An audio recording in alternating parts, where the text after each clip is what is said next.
All right, we're going to jump into our session 1 work and discuss what that looks like this week.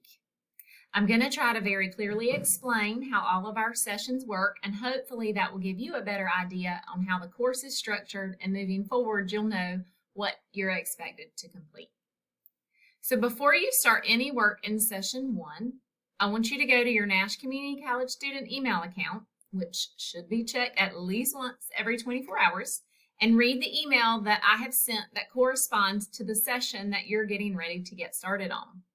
So it's very important that you read those because I make sure to include helpful hints and tips, and that will help you better understand and earn as many points as possible in your session work.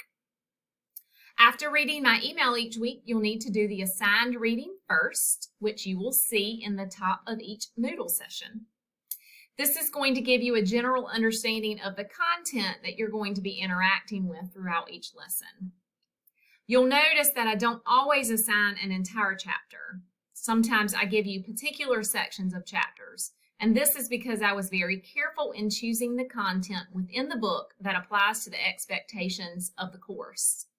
There may be topics inside of the book that we aren't necessarily required to cover in this course, so I don't want to waste your time and make you read items that are not tied to our course description. For session 1, you will read a portion of chapter 1. You'll start on page 9 at the theoretical frameworks for viewing marriage section, and then you'll read through to page 24. There you'll stop once you finish reviewing the table 1.5. Then you will move into the session activities. So the journal activities typically are going to have an additional video to view and then have reflection questions. I'm going to show you how to correctly complete these. The video will be linked at the top, and then you'll see submit your journal entry via the following format. That needs to be copied. You'll then select Start or Edit My Journal Entry. And you'll then see a box where you will paste what you copied. That is the format for your journal. You will type your response under each question. Keep in mind that these responses need to be in paragraph form because this is a college level course. Your responses need to be in a different color font. This is a trick on your eyes to make sure that you have responded with enough content to earn full credit for your journal. Once you have completed your journal entry, you will click Save Changes, and that will submit your journal entry. For the Session 1 lecture notes, you are welcome to watch the lecture video and then complete the notes, or you can complete the notes as you're watching. It's totally up to you depending upon your preference. Sometimes I will do the actual lecture, and other times you'll have a different video source for a lecture. And there will also be sections of your notes where you'll be asked to pull that particular set of information from your textbook. Cornell notes are formatted where main ideas are on the left, and I've added those items in for you. You will only add the content on the right-hand side, which is the Notes column. I've tried to show you here on the template where your notes belong. Remember, if I've got an item on the left, you need notes on the right. Notes need to be completed, remembering that this is college level work. So don't just throw in a couple of words or a few bullets. It actually needs to be content heavy because these are worth 35% of your final grade. You'll then work on the writing activity. This week's writing activity topic is personal attitudes towards marriage. This is also completed in a template form, just like the session notes. Writing activities are worth 100 points. These should also be done on a college level. Your answers in the boxes should be in paragraph form. Evidence of content understanding and deep reflection should definitely be present in these writing activities. Proofreading before submitting and using correct grammar are also a must. You will find that I'm not the type of sociology instructor that's going to shove my opinions on your way of thinking. I'm simply going to present and expose you to content and information. Then through your coursework, I'm going to ask you some guiding questions that will require you to reflect on the topic and make your own conclusions and decisions. As you see in this particular writing activity, I'm asking you to identify certain things, and I'm asking you to explain why you feel that way. Please feel free to express your opinions and thoughts honestly. I am not grading you on your opinions or your beliefs. I am looking to see if you can correctly articulate in your work your own conclusions, your own opinions, or your own beliefs. And then I'm looking for you to explain in detail why you feel that way. This course should deepen your understanding of your world. Please do not worry about not being able to express your true reflections, as they will not be graded. Remember that a new session opens each Friday. And that session will be due the following Tuesday.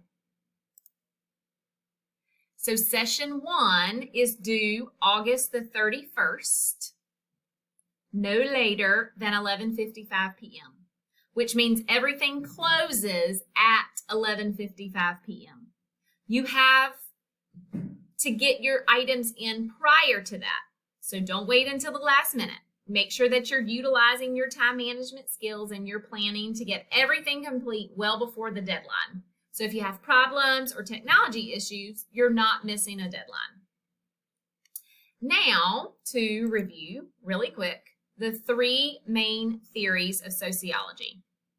So just as a reminder, here's some symbols or images that will help you relate to those 3 main theories, which are structural functionalism, conflict theory, and symbolic interactionism.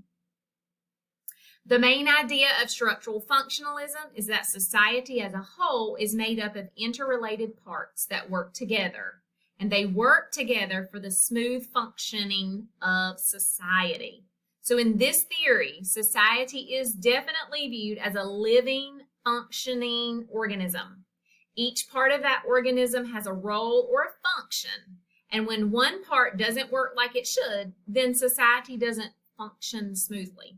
And so that's how we're going to look at the family unit, marriage, and family structure in session 1 and beyond. So think about, what is the role of the family? How should a family function? How does marriage affect family units? What happens when things don't go the way they should within the family unit? But who even gets to decide what those things are that should go a certain way within the family unit? Conflict theory focuses on that struggle, that fight for resources between groups within society. And these groups are continuously competing and struggling for resources. They're constantly struggling and fighting to gain more power. The group that is in possession of the most resources will gain the most power. And the group that has the most power will likely keep control of the power and the resources. This creates that cycle of conflict where groups are fighting and struggling for enough resources. And remember, we call that most powerful group the power elite. They're the top 1% of society. That is where almost all of the money is held. And that is definitely where control is maintained. So this conflict cycle is what conflict theorists apply to explain the inequalities that exist in our society. And think about those inequalities and how they can have such profound effects on marriage, on families, on children, and how all of those things work together and affect individuals and large groups and communities as they progress. Finally, symbolic interactionism, which is more of that individualized approach, is the central idea of symbolic interactionism. It's that symbols or things that we attach meaning to are key to understanding how we view the world and then how we communicate with each other. One of the concepts that we're going to talk about in session 1 is the meaning of marriage, what that means to different people, and how that meaning has actually changed over time. Sociologists use symbolic interactionism to analyze how social life depends on the way that we define ourselves and how we define others. And remember, this is a micro-level analysis, so that means it is different for each individual. So how you view marriage, or any concept for that matter, is unique to you. And you are not right or wrong. Your peers are not right or wrong. You guys are just shaped by your experiences. That is the key to sociology. Understanding that we all have different views because of our different experiences. So I hope that clears up some information about session 1 and the coursework that you're required to complete. If you have additional questions after viewing this video, please reach out to me in an email. I'll be happy to respond back to you, or video chat to give you some answers.